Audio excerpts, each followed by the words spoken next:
Good morning, CMCC. Welcome to this Wednesday's Unmuted.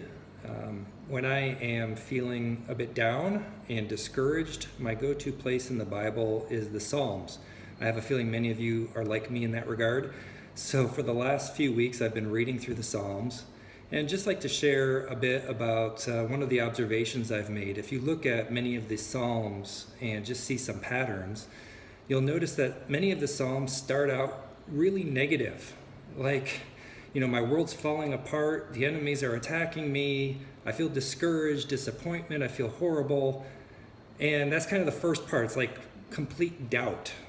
And then later on in the second half of the psalm, it's all very positive. Like, I trust in you, Lord, you're my rock, you're my refuge, you've blessed me in the past, and I know I can trust you in the future. Complete faith. So you kind of wonder what's going on with these psalmists. They're almost like there's two authors, or the author's schizophrenic, because he starts with such a horrible doubt, but then ends with such a wonderful faith. What's going on there? And let me just give you a few examples of this. Psalm chapter 3 is one example. He says, "O Lord, how many are my foes? How many rise up against me? Many are saying of me, God will not deliver him. But you are a shield around me, O Lord. You bestow glory on me and lift my head. To the Lord I cry aloud, and he answers me from his holy hill." Another example is Psalm chapter 13. It says, "How long, O Lord, will you forget me forever? How long will you hide your face from me? How long must I wrestle with my thoughts and every day have sorrow in my heart?" Then later on in verse 5, he says, "But I trust in your unfailing love. My heart rejoices in your salvation. I will sing to the Lord, for he has been good to me."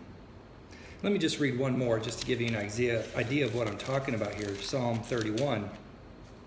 Later on in the psalm, kind of toward verse 10, "My life is consumed with anguish," he says.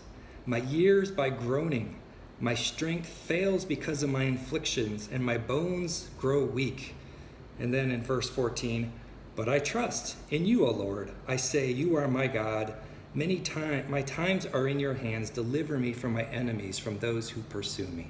So here's some examples, and you can find them throughout the Psalms where they just start out with severe doubt and then later on end up with some really beautiful faith. The interesting thing about these is in the English translation, the word that connects these two parts of the psalm is the word "but." So it'll say, "I feel horrible, but Lord, you are my refuge. I trust in you." And that word "but" is such an important connector word, isn't it?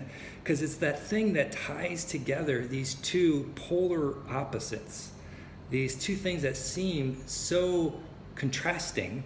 Faith and doubt are actually connected by the word "but." Many times I think we think faith and doubt are so opposite that they can't live in the same environment or in the same person. We think they're incompatible. So if I have doubt, that means I don't really have faith. Or vice versa. If I have faith, it means I don't really have doubt. I struggled with this early on in my Christian life where things I read or encounters I have with people or just circumstances in my life cause me to wonder, where is God in this? And is it all really true? And just these doubts that kind of creep up. But I kind of got the feeling like I was a bad Christian because I had these doubts, like I had to somehow suppress my emotions or I can't think about these things. And so I would try to turn my brain off or my emotions off and try to get more faith going. Like I just felt like they were too opposite. And in fact, I felt kind of guilty if I had any kind of doubt in my life. But as I've kind of grown in my Christian life, I'm realizing more and more that those two things go together. That doubt and faith necessarily reside together in the same place, in the same person. In fact, many mature Christians still wonder whether God is there. They still feel like God has abandoned them and wonder at times whether it's all true. I don't know if we necessarily grow out of that. It's okay to feel and express doubt as a believer.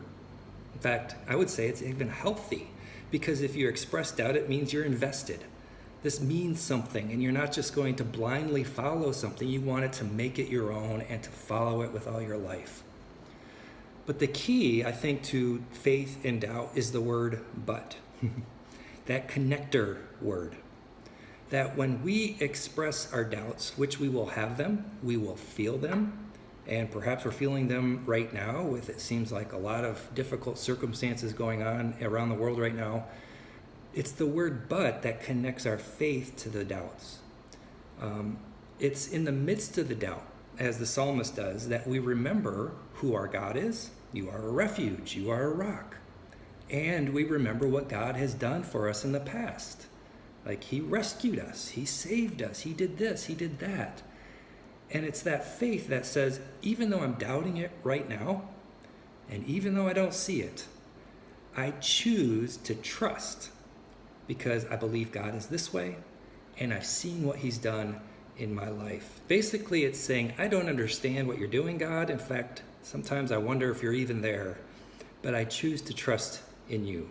And that's how faith and doubt, I think, somehow work together, at least in the Psalms. And I would encourage you that if you're experiencing doubt at all, read through the Psalms and just follow how these psalmists are going back and forth between doubt, uncertainty on one side, and faith and trust on the other.